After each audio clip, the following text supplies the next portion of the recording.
Bienvenue sur la chaîne ATD Avignon, Église Réal Panier. Nous souhaitons que ce message t'encourage. Très bonne écoute. Et j'ai la joie de pouvoir terminer cette série de messages qui est intitulée «L'Église intentionnelle». Alors, je ne sais pas si vous dites « ouf » ou si vous dites « oh non », alors je ne vais pas faire de sondage parce que je n'ai pas envie de... Voilà. Mais vous savez, on aurait pu dire tellement de choses. On aura partagé à la fin de ce message 3 choses. Mais on aurait pu en dire des dizaines et des dizaines. Évidemment, il y a plein de choses qu'on n'a pas dit. Et dans la manière d'être intentionnel, et même dans tout ce que l'on peut faire lorsque l'on désire être intentionnel, il y aurait tellement d'autres choses à dire. Et notamment, par exemple, la louange aussi. Comment est-ce qu'on peut être encore plus intentionnel pendant les moments de louange, les moments de prière, etc. Donc, il y aurait eu tellement de choses à dire. Donc, évidemment, ce n'est pas exhaustif. Mais on a parlé de la vision, voilà, on a parlé de voir les choses que Dieu veut faire, le pays dans lequel il veut nous faire entrer. Et c'est tellement important. Et ce matin, c'est bon, ça fonctionne. J'ai eu peur un instant que... Je voudrais, avant d'apporter la dernière partie de ce message, peut-être prier courtement et ensuite démarrer par un très court résumé, puis on verra le dernier point que je voudrais partager avec vous. Seigneur, merci pour ta parole qui nous édifie, ta parole qui nous remplit, ta parole qui nous construit, et ta parole, Seigneur, qui nous aide à avancer, à aller de l'avant, à te servir, à mieux te connaître, mais à mieux te servir aussi, à mieux nous connaître nous-mêmes et à mieux nous servir les uns les autres. Seigneur, je te demande de m'aider à apporter ce message qui sera la conclusion de cette série et de nous bénir tous ensemble. Au nom de Jésus. Amen. Alors, avant de faire le résumé, je voudrais juste vous préparer peut-être à des choses que je vais dire après, parce qu'il est possible que ce matin, qu'il y ait des choses qui ne vous plaisent pas ou qui vous piquent un peu. Ce n'est pas de la provocation, mais vous savez qu'il faut dire la vérité. Voilà, je préfère anticiper. Vous pourrez me jeter des tomates, mais pas trop mûres, s'il vous plaît. Parce que j'aime les tomates, comme ça je peux les récupérer, les manger après peut-être. Mais en introduction, simplement résumer rapidement, on a donné une définition de l'intention spirituelle et vous vous souvenez de ce que j'avais dit, que c'est le moment où la volonté de Dieu rencontre ta disponibilité pour le servir. Et j'avais donné cette image de l'allumette que l'on craque et puis d'un coup, ça fait l'étincelle, il y a quelque chose qui se produit. Et lorsque tu rejoins la volonté de Dieu, parce que tu es disponible pour le servir, il se passe quelque chose, l'intention spirituelle. Et j'ai dit après, dans le deuxième message, c'était dimanche, ça c'était en introduction, pardon, j'ai dit après, une église intentionnelle, c'est ce que Dieu attend d'elle à travers la double vocation du disciple. Et ça c'est la diapo suivante, c'est l'image du sel d'abord, pour parler d'une vie de dévotion avec un impact dans ce qui est caché. Et puis l'image de la lumière aussi, pour parler d'une vie de démonstration avec un impact dans ce qui est visible. J'espère que vous avez appris par cœur les 2 messages. Si vous ne les avez pas appris par cœur, vous pouvez aller écouter le podcast. Interrogation, surprise la semaine prochaine. Et dimanche dernier, on a vu qu'une église intentionnelle a une vision du lieu vers lequel Dieu la dirige. Et je le résumerai de cette manière, une église intentionnelle nourrit l'espoir de voir le pays de Dieu et d'y entrer. Alléluia. Et également, c'est une église qui marche par la foi et qui n'a pas peur de faire face aux conquêtes et aux défis qui se dressent devant elle. Et on avait vu ce passage justement de lorsque Caleb et Josué étaient allés pour explorer le pays et un rapport avait été fait, un rapport pessimiste et un rapport optimiste. Et nous sommes des optimistes. Gloire à Dieu. Bon, je ne sais pas si c'est le Mistral qui vous a un peu assommé cette semaine, mais vous êtes optimiste. Avec le Seigneur Jésus, gloire à son nom. Et je voudrais vous apporter la dernière partie de ce message ce matin. L'Église est intentionnelle parce qu'elle comprend la portée du plan de Dieu pour tous les hommes et pas pour quelques-uns. Et bien sûr, les hommes avec un grand H, l'humanité, parce qu'évidemment, les sœurs, vous êtes les bienvenues. Et vous pouvez dire Amen, les sœurs. On a tellement besoin de vous et on ne vous le dit pas assez souvent. On est bénis par vous. Et vous pouvez vous applaudir. Je sais pas, c'est... Amen. Vous connaissez ce verset de Jean chapitre 3, verset 75, non, verset 16. Vous connaissez bien le verset 16. Est-ce que vous connaissez tout autant le verset 17? Je voudrais lire ces deux versets ce matin avec vous. Car Dieu a tant aimé le monde qu'il a donné son Fils unique afin que quiconque croit en lui ne périsse pas mais qu'il ait la vie éternelle. Dieu, en effet, n'a pas envoyé son Fils dans le monde pour qu'il juge le monde, mais pour que le monde soit sauvé par lui. Alléluia. Je veux commencer avec ça ce matin. Parce qu'on dit souvent que ce verset 16 résume à lui seul la totalité de l'Évangile. Et je suis d'accord avec ça. C'est une évidence. Mais le verset 17, il apporte une précision très importante sur les intentions de Dieu. Dans le verset 16, on a cette intention de Dieu de sauver et de sauver quiconque croit, de donner la vie éternelle. Il y a tellement de choses. Mais on apprend aussi dans ce verset 17 qu'une église intentionnelle se souvient que le message de l'Évangile n'est pas un message de jugement, mais de grâce. Et ça, c'est tellement important pour nous de nous en souvenir. Parce que sinon, on pourrait utiliser la parole de Dieu comme un gourdin avec lequel on va assommer le pécheur. C'est comme dans les dessins animés, vous savez. Mais l'évangile, c'est pas ça. On n'assomme pas les gens avec l'évangile. C'est un message qui est libérateur. C'est pas un message de condamnation. C'est un message justement qui dit aux coupables, et c'est fou, tu es acquitté. Parce que quelqu'un a payé la dette à ta place. Et ça, c'est important de toujours s'en souvenir. L'évangile est un message de paix, de délivrance, c'est un message de justice et de vérité aussi. Parce qu'on peut être dans la grâce, mais être juste aussi. Et quelquefois, on a cru que pour être juste, il fallait être forcément dur. On peut dire la vérité dans... Alléluia. Il y en a qui suivent là au premier rang. Je ne dirais pas que les autres ne suivent pas, mais... Donc on disait qu'on peut dire la vérité dans l'amour. Eh oui. Et l'amour, ça suppose aussi une intention, ça suppose de la délicatesse, ça suppose du tact, ça suppose de prier. On peut dire les choses avec amour, mais c'est important d'aimer la personne pour laquelle on a envie de dire ces choses dans l'amour aussi. Dieu a le souci de sauver l'humanité entière. Donc, puisque Dieu a ce souci, ça devrait être le nôtre.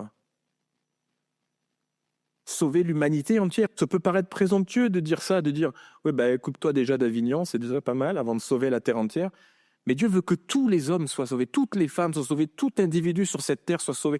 Ça doit être notre intention si nous faisons partie de cette Église-là qui porte ce message qui est pour toute la terre, pour tous les peuples, pour toutes les nations, peu importe où elles se trouvent.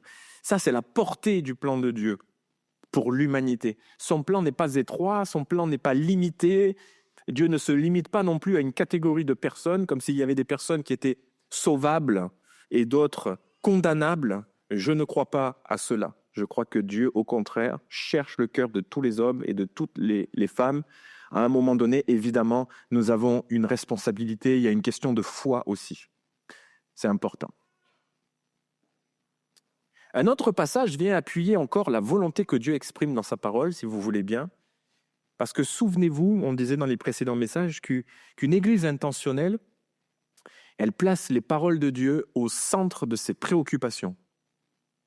1 Timothée chapitre 2, versets 1 à 4. J'exhorte donc, et c'est intéressant, avant toute chose, à faire des prières, des supplications, des requêtes, des actions de grâce pour quelques-unes des personnes qui sont sur la terre. Non, c'est pas ça qui est écrit. Pour tous les hommes. Pour les rois, on pourrait dire pour les présidents,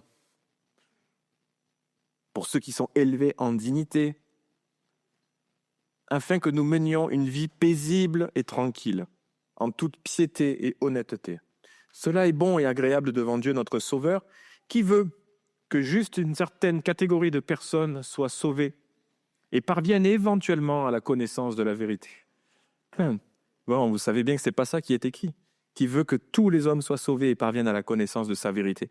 Et vous avez plein de versets comme ça qui nous rappellent quelles sont les intentions de Dieu sur la question du salut. Une chose est sûre, c'est que Dieu est motivé pour sauver. Dieu est motivé pour sauver. Il n'a pas besoin le matin de mettre un peu de musique et de se dire, bon, allez, comment on se motive aujourd'hui pour sauver? Non, Dieu, il n'a pas besoin de ça. L'Église est appelée à avoir une position claire et sans ambiguïté par rapport à sa vocation. La motivation d'une Église intentionnelle, c'est d'être déterminée dans la mission de propager et de partager l'Évangile. Ce n'est pas quelque chose qui nous tombe dessus le matin comme ça. Ce n'est pas quelque chose où on doit faire des efforts. On doit vraiment être motivé.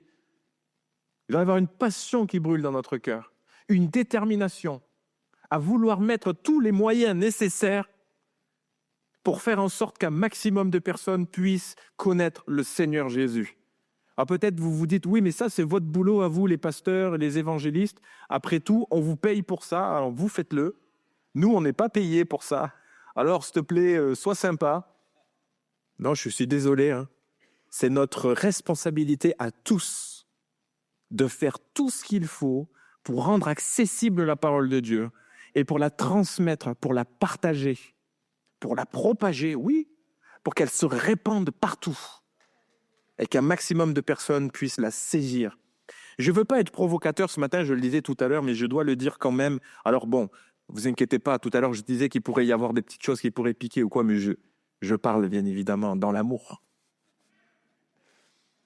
J'essaye de dire les choses aussi de la bonne manière, mais vous savez, on a eu l'occasion de le partager samedi matin avec le petit groupe qui était réuni là. Ce n'est pas une réunion qui sauve. Vous le savez ça? Ça va, ça commence bien. C'est le témoignage de l'Église qui conduit les personnes vers le message de Dieu. C'est le témoignage, pour le dire autrement, de vous et moi, qui amène les personnes vers le message de Dieu. Parce qu'évidemment, à un moment donné, il faut que quelqu'un prêche. Mais le témoignage... Avez-vous remarqué qu'au moment de la Pentecôte, il y en a un qui prêche? Ou est-ce qu'ils étaient 15 000 à prêcher? Non, il y en a un, Pierre. Il prêche, une multitude se convertit. Mais il n'y en a qu'un qui prêche. Font les autres après. 2, ils mettent leurs pieds, vous savez, dans les trucs, les spades pour pieds, là, vous savez. Ah, ils se détendent. Ils témoignent. Et à la rencontre qui suit, il y en a encore un qui prêche. Pas vrai? Mais combien sont venus à la réunion extérieure, on va dire? Des multitudes. Pourquoi ces multitudes sont venues? Parce que ceux qui ont entendu ont parlé, ont témoigné. Et c'est tellement important de faire la même chose. Gloire à Dieu. Allez, on avance. Vous savez, la réunion... Cédric, j'espère que tu m'en voudras pas de dire ça comme ça, mais bon, je pense pas que tu m'en voudras, mais... Je ne te veux pas des problèmes, je ne veux pas qu'il t'arrive des emails. Oui, parce que Cédric, il est là-bas ce matin, c'est pour ça. Pasteur Cédric. La réunion dite d'évangélisation, c'est un outil. Est-ce que c'est suffisant? Ça ne le sera jamais. C'est une façon de faire parmi beaucoup d'autres. Et je ne dis pas que c'est mal, hein. Attention. Le pasteur, il a dit que non. Mais la responsabilité de l'Église va au-delà d'une réunion temporaire qui est casée dans un planning à un moment donné de la semaine. L'évangélisation, mes frères et sœurs, ce n'est pas que ça. Ce n'est pas que ça, c'est pas vrai. C'est quelque chose de beaucoup plus vaste, de beaucoup plus large, et qui implique pas simplement la prédication du pasteur ou de l'évangéliste. Mais tout doit travailler ensemble, tout doit œuvrer ensemble. Et vous avez vu dans ce texte qu'on a lu tout à l'heure, avant toute chose, qu'est-ce qu'on fait? Une réunion d'évangélisation?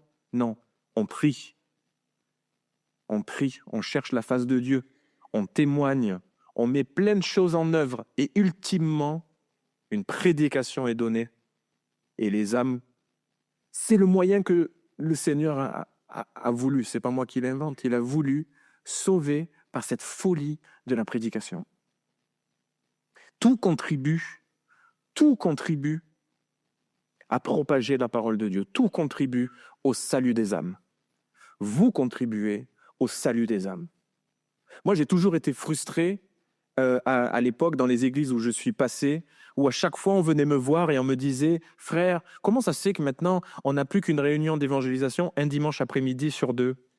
Et ensuite « Ah frère, pourquoi maintenant on n'a plus de réunion d'évangélisation le dimanche après-midi ?» Et un jour, pardonnez-moi, mais ça m'a un peu... Et moi j'ai dit à ces bien-aimés, mais évangéliser des chrétiens, ça sert à quoi?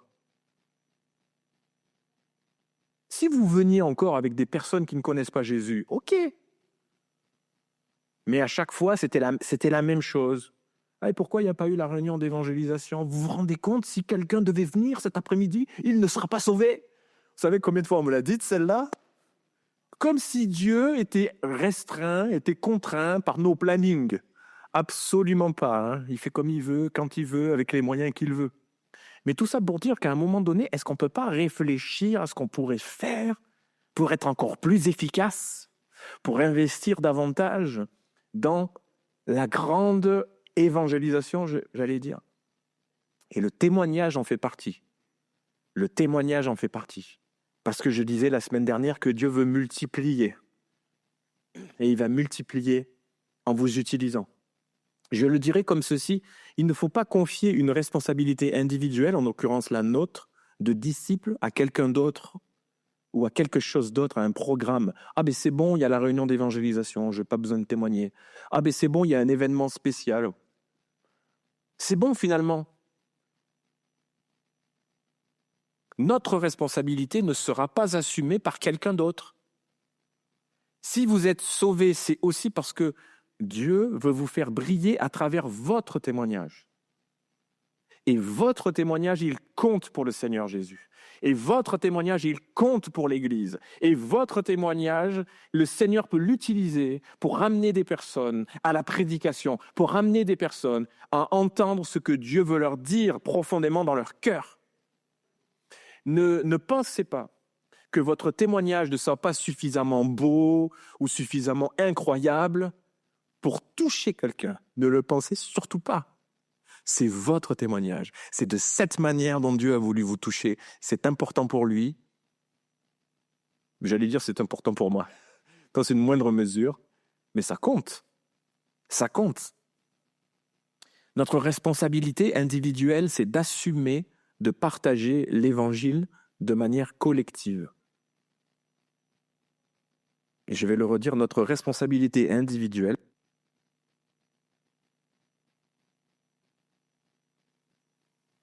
il court. Ah, ça y est, il est revenu. C'est bizarre, hein?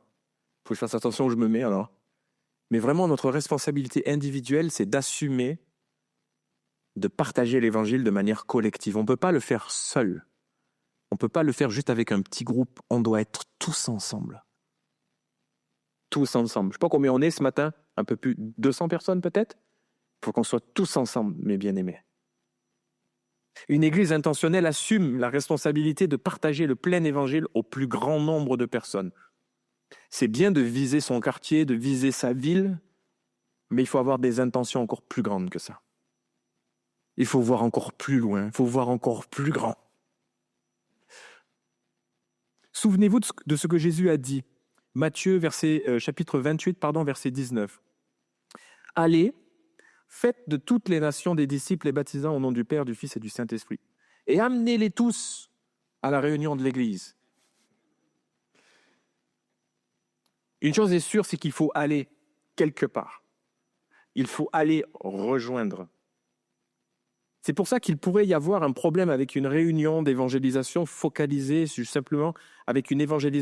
focalisée simplement sur une réunion ou sur une tradition. Parce qu'au final, on ne va plus.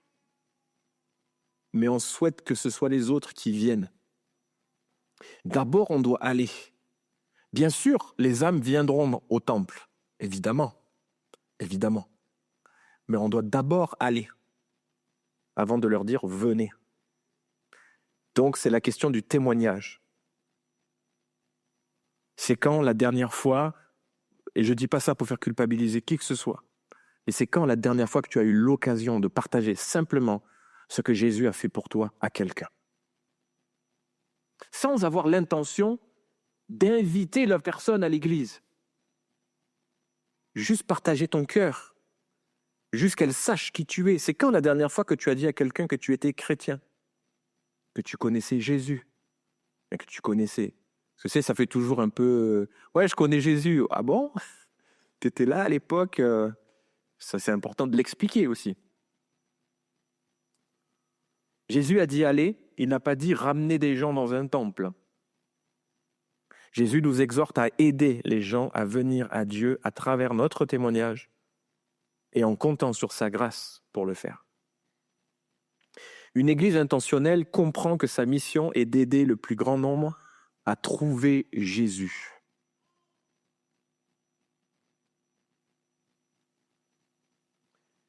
Ça pique pas trop, ça va. Je rajoute un peu de harissa pour ceux qui aiment la harissa. Une église intentionnelle comprend la portée du plan de Dieu pour tous les hommes, c'est ce qu'on partage ce matin. Les membres d'une telle église relèvent le défi de vivre ensemble comme des témoins vibrants de l'évangile. On relève ce défi ensemble. Une église intentionnelle, c'est une église qui est réveillée, c'est une église qui est consciente des enjeux spirituels. C'est une église qui ne joue pas à l'église. Elle proclame les paroles de Dieu pour le salut des gens. C'est une église qui ne joue pas à l'église. Une église intentionnelle se sent concernée par la condamnation spirituelle de ceux qui n'ont pas encore reçu le salut. On se sent concerné aussi par la prière. Jésus était ému de compassion. Il y a un mot grec bizarre que je ne dirai pas ce matin pour le dire, ça veut dire remuer dans ses entrailles. Ça allait le chercher au plus profond de lui-même. Et c'est aussi pour ça qu'il prenait tout le temps qu'il prenait avec toutes les personnes qu'il rencontrait. Une église intentionnelle s'engage à fond dans l'appel du Seigneur. Elle est consciente de ses faiblesses, mais elle y va quand même. Elle est pleinement convaincue de la puissance de Dieu pour accomplir les signes, les miracles, pour surpasser ses faiblesses. Vous savez, si on est simplement, si on ne fait que se gaver d'enseignements, de choses, au bout d'un moment, on va être tellement rempli qu'on ne pourra plus bouger. C'est pas ça que Dieu veut. L'enseignement que nous recevons, que vous recevez, c'est pour aller. Bien sûr, c'est pour vous, mais c'est pour aussi rejoindre les autres. Je crois qu'on a besoin de simplicité, de valeurs sûres, fondées sur l'Écriture, et de concret. C'est important que l'Église que nous formons ne devienne pas repoussante, parce qu'elle serait trop sûre d'elle-même, elle serait tellement imperméable que ce serait dur d'y trouver sa place. Et ce n'est pas ce que je vois depuis que je suis ici. Merci Seigneur, vraiment. Et il ne faut pas que ça arrive, ce genre de choses. On a besoin d'humilité, de douceur, de repentance. Ça aussi, ce sont des valeurs qui comptent. L'Église ne doit pas être indifférente aux besoins des autres, quels que soient les besoins. Évidemment, les besoins spirituels d'abord, mais les besoins matériels comptent aussi, les besoins émotionnels, les besoins affectifs, les besoins relationnels. Tout ça, c'est tellement important. Je crois que nous avons besoin d'une Église résolument tournée vers ce qui se passe à l'extérieur. De ne pas en avoir peur. Mais comment est-ce qu'on fait pour rejoindre toutes celles et ceux qui ne connaissent pas encore Jésus? Encore une fois, je ne cherche pas à vous provoquer. Et là, ça sera plus une formule, une punchline que vous allez voir s'afficher dans quelques instants sur votre écran. Attention, 3, 2, 1. Go. L'Église n'est pas non plus un club dans lequel il y aurait nous et les autres. Vous savez, nous les sauvés. Et puis les presque sauvés ou les je sais pas quoi. Ou alors, pour le dire peut-être plus crûment, nous, les sauvés et les païens. Voyez.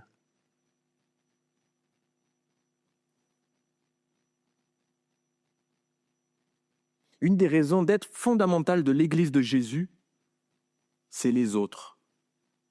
Et je voudrais vous rappeler qu'à un moment donné, c'était nous les autres. C'était nous. On a eu besoin, à un moment donné, d'être mis au contact de l'Évangile. On a eu besoin, à un moment donné, que quelqu'un aille, que quelqu'un sorte, que quelqu'un témoigne, que quelqu'un nous invite, que quelqu'un prie, que quelqu'un fasse quelque chose pour qu'on puisse être au bénéfice de la prédication et pour que cette prédication soit efficace dans notre cœur par l'action du Saint-Esprit. Et c'est ce qui fait que nous sommes là aujourd'hui. Et donc, on ne peut pas se dire, une fois qu'on est là, c'est bon, les autres, qui se débrouillent. Moi, je suis sauvé, c'est bon. J'ai mon ticket. Je vais au ciel. Je ne crois pas que ce soit l'état de votre cœur, mais c'était important de le partager et de le dire. Parce que Dieu veut se réconcilier avec tous les hommes et les femmes et il a donné ce ministère à vous et moi. 2 Corinthiens chapitre 5, versets 18 et 19. Et tout cela vient de Dieu qui nous a réconciliés avec lui par Christ et qui nous a donné le ministère de la réconciliation, car tout était en Christ, réconciliant le monde avec lui-même et n'imputant point aux hommes leurs offenses. Et il a mis en nous la parole de la réconciliation. Donc s'il a mis en nous cette parole de réconciliation, c'est pour que nous la libérions, frères et sœurs, pour que nous puissions le dire aux autres, à notre voisin, même s'il est pénible parce qu'il passe la tondeuse à des moments qui ne sont pas appropriés pour vous, à des collègues de travail qui vous cherchent tout le temps des ennuis, etc., etc. Simplement de dire les choses simplement. Quand je disais que l'Église n'existe pas juste pour les chrétiens en premier lieu, c'est bien vrai. Mais rassurez-vous, l'Église existe aussi pour les chrétiens. mais oui, parce qu'il y a des ministères dans l'Église qui sont là pour le perfectionnement des saints. Et donc ça compte, c'est sûr. Mais n'oublions pas que nous avons d'abord été les autres, avant d'être ceux qui sont sauvés. L'Église a été là un jour pour nous quand nous étions perdus. Donc je voudrais dire que tu peux aussi être là aujourd'hui pour quelqu'un qui est perdu. Une Église intentionnelle n'est pas centrée sur elle-même, mais toujours tournée vers son prochain qui a besoin de Jésus. Si nous ne considérons pas que notre prochain a besoin de Jésus, remettons-nous en question. Et je le dis aussi d'abord pour moi. Remettons-nous en question, mettons-nous devant Dieu. Seigneur, aide-moi à voir, à comprendre que ceux qui sont autour de moi ont besoin aussi de toi, comme j'en ai eu besoin. Nous ne pouvons pas, je crois, réduire l'Église à notre monde, qu'elle soit juste faite pour nous et qu'il ne faut surtout pas se mélanger. La question d'ailleurs n'est pas de se mélanger. Mais si vous n'amenez pas la lumière là où se trouvent les ténèbres, comment les personnes verront-ils le chemin ? L'Église est intentionnelle aussi quand elle comprend qu'elle incarne le message libérateur de Dieu. Je l'ai déjà dit tout à l'heure d'une manière différente, mais nous incarnons tous le message libérateur de Dieu. Nous pourrions tous passer là au micro et dire pour quelle raison aujourd'hui nous sommes là, assis, à louer le Seigneur, à prier tous ensemble. Et ça serait tellement magnifique de faire ça d'ailleurs. Ça serait long, mais ça nous encouragerait. On se dirait « Ah ouais, puis je ne connaissais pas ton témoignage ». Et je suis sûr qu'il y aurait des personnes qui pleureraient dans cette salle, qui seraient bouleversées, soit d'entendre ou de réentendre ces témoignages. Le message libérateur de Dieu s'incarne par chacun et chacune d'entre nous. Plus nous serons nombreux à démontrer l'impact du message, plus nous contribuerons au salut de centaines de personnes. Il ne faut pas être étonné quand je dis centaines, parce que Dieu préfère les multiplications aux additions. J'en suis convaincu. Ce n'est pas écrit dans la Bible, c'est vrai. Mais, étant donné que c'est lui qui a créé notre corps, que c'est lui qui nous a créés avec cette faculté à avoir des cellules qui se reproduisent de manière exponentielle, je me dis que quand Dieu veut donner la vie, il veut que ça soit exponentiel.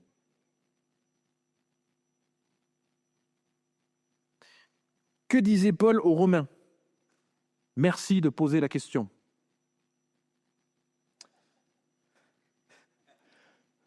Romains chapitre 1, verset 16. Ah, j'ai la trouille d'annoncer l'évangile, parce que je ne sais pas si ça sera suffisant pour le salut de quiconque croit. Non, c'est pas ça.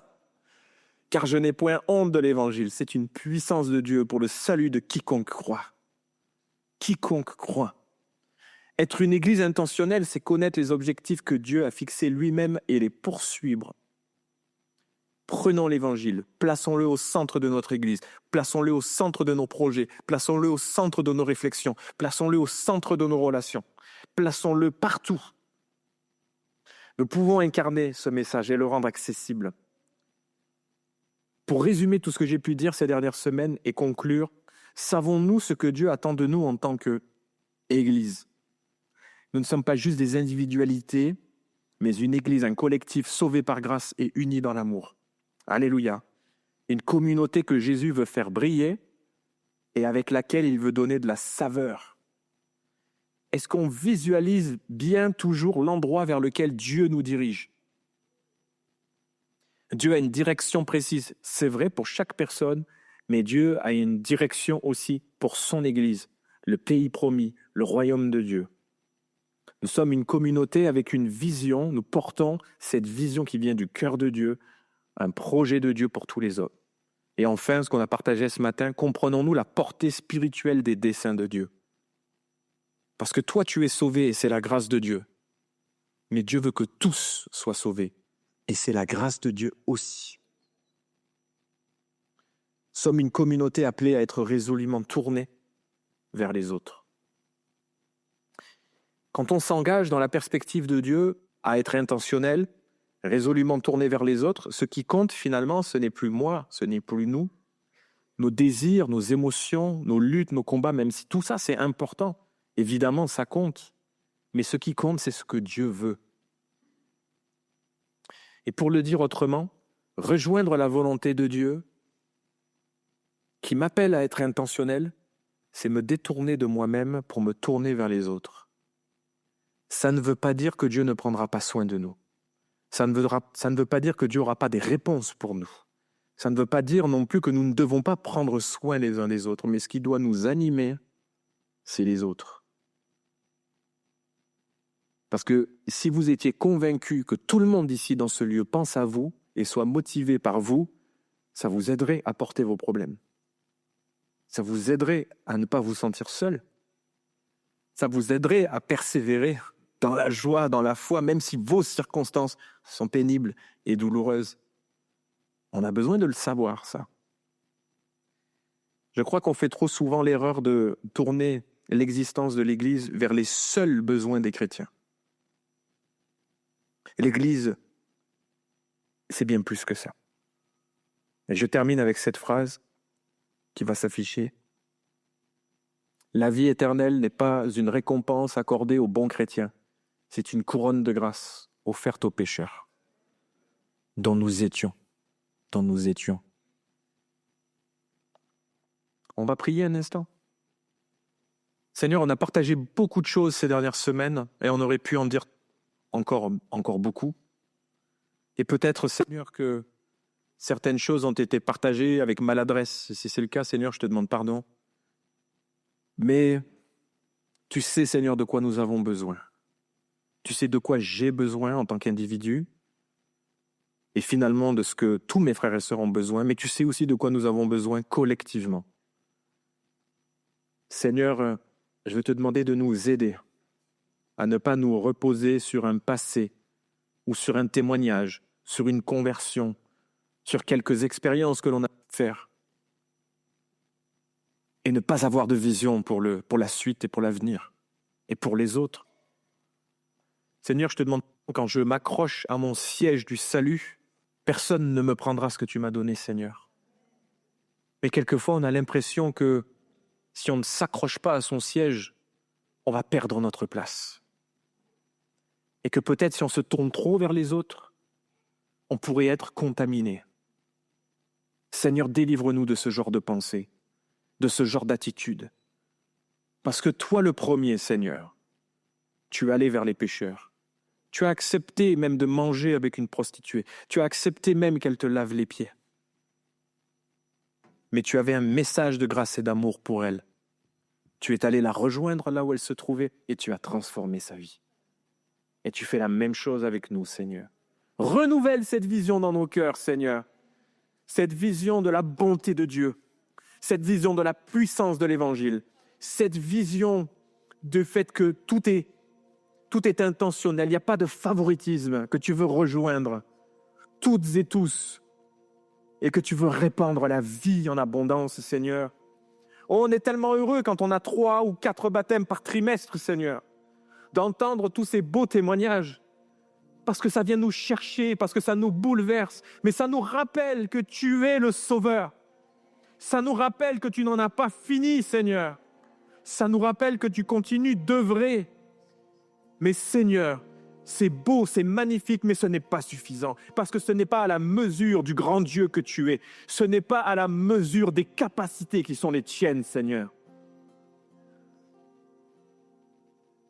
J'ai voulu ces dernières semaines, ô Dieu, partager quelque chose de simple, mais je voudrais que ce soit toi qui donne la vie à ces paroles, Seigneur, dans nos cœurs, et que ce soit toi, Seigneur, qui vienne écrire ces choses dans nos cœurs, que ce soit toi qui nous motive à les vivre, Seigneur. Une parole culpabilisatrice ne servirait à rien, mais l'action de ton esprit qui peut vivifier ces paroles et leur donner du sens.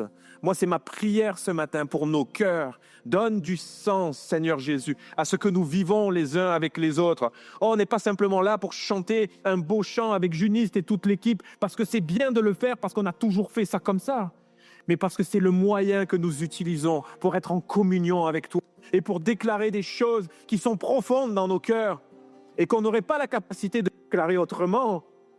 Et merci pour tout ce que tu veux encore donner. Alors libère, Seigneur, cette parole.